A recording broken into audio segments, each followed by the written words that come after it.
Bonjour, la porte de ce petit jardin ouvre sur l'un des plus magnifiques instituts français du monde, en tout cas de la Turquie, c'est celui d'Izmir. Et pour nous le faire visiter, j'ai rendez-vous avec sa directrice, Caroline David. Bonjour Caroline. Bonjour Yvan.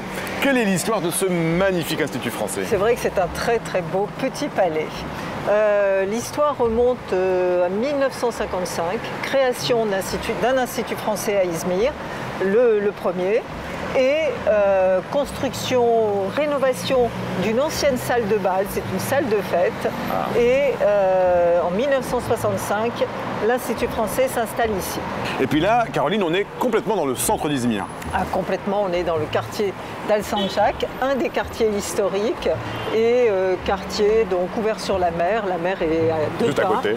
Voilà, en face de l'ancien consulat de France à Izmir. Qui est tout en face et avec qui vous travaillez aujourd'hui? Avec qui nous travaillons, puisque nous avons cet ancien consulat est transformé maintenant en musée. Il y a la grande exposition des 1001 nuits et nous travaillons très souvent avec le centre Arcas pour les expositions notamment. Il y a du monde, il y a du monde. Hein. Alors ça c'est la sortie de la semaine du cinéma franco-allemand et qui est présent donc Kino cette semaine. Et nous avons aussi souvent à cette heure-ci l'entrée des cours avec les étudiants. Il y a souvent un chassé-croisé. C'est pour ça qu'on est le soir, hein. C'est là où c'est un peu le moment fort de la journée pour l'Institut français. Tout à fait. On vit beaucoup le soir à Izmir.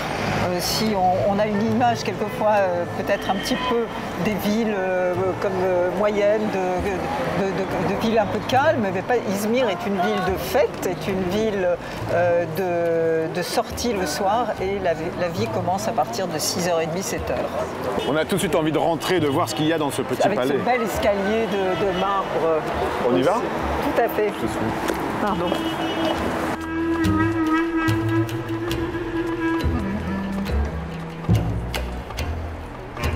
Voilà, alors ici nous rentrons dans le hall de l'Institut, la médiathèque qui est ici, qui est donc la bibliothèque, et ici la salle d'exposition avec donc beaucoup d'expositions et d'installations surtout d'art contemporain.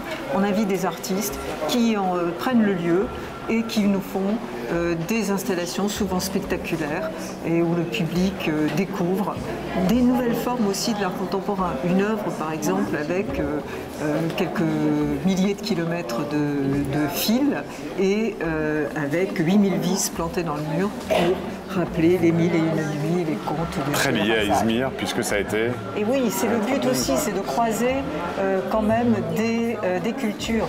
Jeff Aerosol qui était venu précédemment a travaillé aussi sur les grands personnages d'Izmir et des personnages qui lui sont propres en France. Et la médiathèque, donc médiathèque avec Loïc et Nathalie qui officient à la médiathèque. Médiathèque ouverte sur le jeu, ouverte bien sûr sur la lecture, mais pas seulement sur des casques virtuels, on découvre la réalité virtuelle à l'étage et qui veut vraiment s'ouvrir à la fois sur un public jeune et moins jeune. Donc vous recevez à la fois des enfants, des beaucoup d'enfants, voilà, beaucoup d'enfants, mais voilà, avec un public et un bon nombre d'étudiants, mais pas seulement. Voilà. C'est la seule médiathèque française à Izmir ou on peut trouver d'autres endroits pour... Alors, il peut y avoir dans les établissements scolaires une partie francophone dans les médiathèques, mais c'est la plus grande, bien sûr, à Izmir. En face de l'entrée, une salle de cinéma, presque 200 places, et qui permet d'avoir une animation ciné-club toutes les semaines et des festivals. Et cette salle est très demandée parce qu'elle a une réputation, il y a une nostalgie en 50 ans. Beaucoup sont venus dans cette salle. Donc, beaucoup se sont embrassés dans cette salle. Sans aucun doute, et puis ont vu des tas de films. Donc elle a une vraie valeur à Izmir et les gens l'aiment beaucoup et nous la demandent souvent. Les gens sont attachés à l'Institut? Oui, oui, il y a un attachement souvent lié aux écoles. Beaucoup, bien sûr, ont été à Saint-Joseph, ont été Ficrette et reviennent. Leurs enfants reviennent aussi, viennent aussi. Donc, il y a un attachement un peu familial. Izmir, tout ce coin un peu de France, il y a quelque chose un peu familial. Et puis, vous offrez des cours de français? Alors heureusement, oui, bien sûr, parce que c'est une de nos grandes fonctions. 1500 étudiants par an à peu près, et puis on a une vingtaine de professeurs de français, 14 salles de classe, et c'est une de nos activités bien sûr très importante. Et c'est en hausse. Oui, l'apprentissage du français depuis 2 ou 3 ans est en hausse, alors que ce soit ici, et est en hausse aussi dans les établissements scolaires d'Izmir. Et comment expliquer justement cette hausse du nombre d'apprenants de français ici dans votre institut? Ça, c'est la bonne question. Il y a une envie, on le sent bien, des études en France, c'est-à-dire qu'avec Campus France, d'ailleurs, il y a cette vision de maintenant défendre et surtout montrer qu'en France on peut faire des études facilement et puis qu'il y a aussi des doubles cursus quelquefois avec la langue anglaise et la langue française. Et ça compte aussi.